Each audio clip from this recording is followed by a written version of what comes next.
Hi, I'm Jennifer Norwood, and I'm going to discuss today the U.S. airline industry. I will do an analysis utilizing Porter's competitive forces. The U.S. airline is a long-time industry that has struggled to produce higher profits and is known for its fierce competition. It is a mature industry that has low profitability.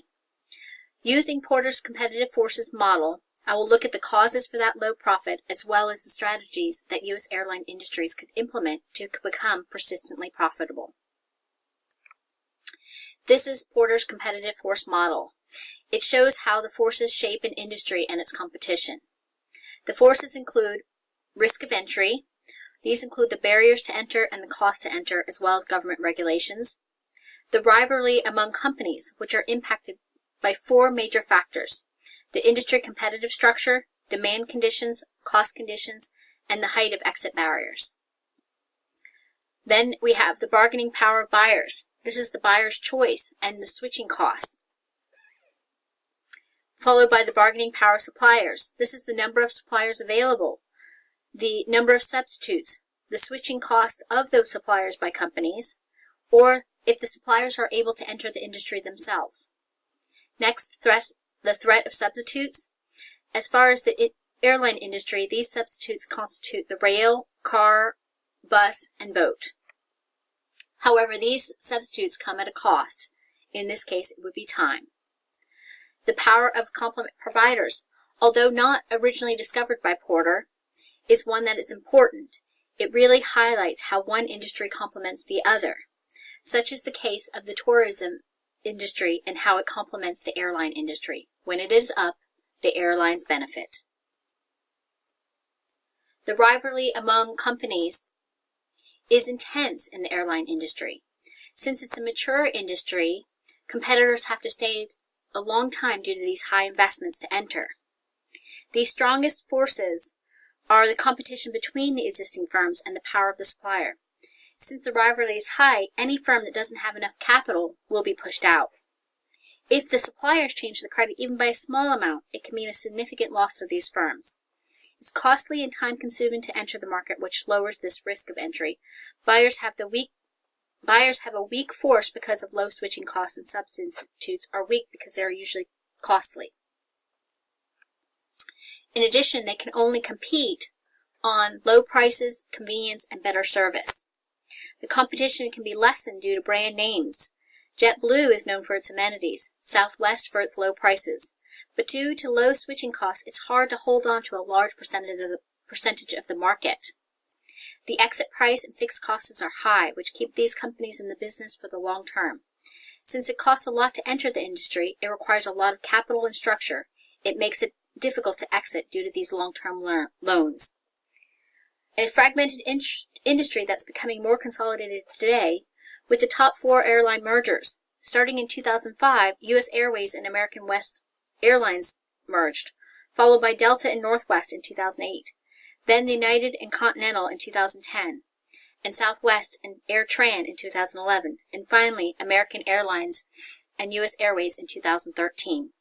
The top four airlines and their market share have increased from 68% in 1990 to 84% in 2015 through these acquisitions and mergers. Today, the top four airlines are American Airlines, Delta Airlines, Southwest Airlines, and United. Although I think the latest safety incidents that have occurred in the Southwest fleet are surely going to be a detriment to them. The risk of entries is low. The threat of new entrants due to such a large investment. Long learning curve. Acquiring high-cost assets such as trained and skilled staff, in addition to the necessary permissions, obtaining parking and docking space at various airports, being able to market this new service extensively to attract new consumers willing to try your new service will be difficult. However, the threat is raised by two factors. With extremely low switching costs, there's no proprietary products. If a company is able to obtain a large line of credit and has a marketable brand using other businesses, companies can try and win within this market.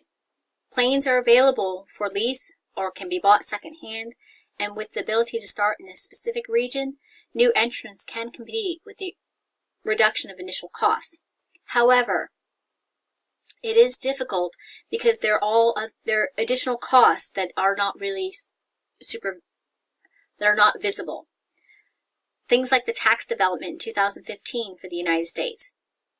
This is the Animal Plant Health and Inspection Service, which the passenger fee for this was reduced from $5 to $3.96. However, for the aircraft fee, it was increased from $70 up to $228 for each landing, which was a significant financial hit for airlines, which could not be passed on to the passengers.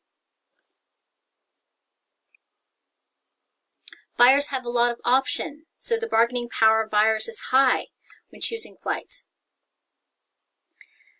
Low switching costs between airlines allows consumers to choose based on cost and availabilities. Buyers want to know what is provided during my flight, the timing of the flight, the safety aspects of the flying in general, and customer service. See, airlines were late to the online booking game, and travel sites popped up overnight providing buyers option to purchase lower airfares. In addition, they made it easier for consumers to book their flights. Airlines were notorious to only booking by phone, and making changes were much more difficult. These sites include Orbitz, Priceline, Expedia, and Travelocity. The sites make their money by booking large blocks of seats and then selling them at a lower rate. In addition, they get a third-party commission from airlines and, of course, by selling advertising. In exchange, you get cheaper fares, convenience, and price prediction. Today, most airlines, I think, have won back customers using frequent flyer programs, which will offer reward travel and perks for those who fly frequently, going mainly after the business travel market. Currently, the bargaining power of suppliers is very high. There are two major suppliers to the U.S. industry for manufacturing, and these include Airbus and Boeing. The industry inputs are extremely standardized, so airlines can only differentiate by the amenities it offers. They can't switch these suppliers easily, as most have long-standing contracts with long-standing loan agreements for the capital that's needed. However, the manufacturers also rely on these airline companies, so it does lower the threat of the bargaining power of suppliers some, based on the large cost to make just one plane, which is somewhere around $200 million. In addition, there's only a handful of fuel suppliers which impacts the industry, as well as labor is another area where supply is low due to union contracts. The threat of substitutes is a medium force. Of course, there are available substitutes that include car, train, bus, and boat. However, switching to another substitute comes at a cost, and that's usually in the form of time. Business travelers tend to not switch because they have a required time frame they need to get there. Families or individuals who have time but less money may choose another substitute, such as a car ride and driving to vacation instead of flying. Technology has also brought in a new substitute for the business traveler, and that's the use of web conferencing, video conferencing, or Skype. These are all threats of the substitution. And finally is the power of complement providers. For the U.S. airline industry, it is mainly the tourism industry that is a great complement provider. As it goes up, the airline benefits. Alliances also provide complement providers by encouraging the use of specific airlines to gain benefits with hotels, other airlines, car rentals, and vacation packages, as well as some government with specific regulations, although their role has declined much more. The causes of low profitability in the U.S. airline industry, this include the threat of newcomers, which is low. It's a highly competitive industry, and rivalry leads to price wars. The airline industry is concentrated with much more competition, and the Porter 6 Forces analysis explains the reasons for low returns in this industry. At first, the threat of newcomers is low, but the rivalry among existing customers is much higher, which can bring in new entrants if they have the available capital. This is how JetBlue and Allegiant became a player in the industry. The bargaining power of customers is high because they are price sensitive. They're looking for a low cost with better time. The degree of the bargaining power of suppliers is also high due to the concentrated and limited number of suppliers. This includes the equipment and the fuel and labor. And the degree of bargaining, the threat of available substitutes can be considered as medium because it really comes down to, what the customer prefers and if they have the available time. Mature industries tend to be lower in profitability, and that's because the barriers of entry are high due to the maturity and the needed capital investment.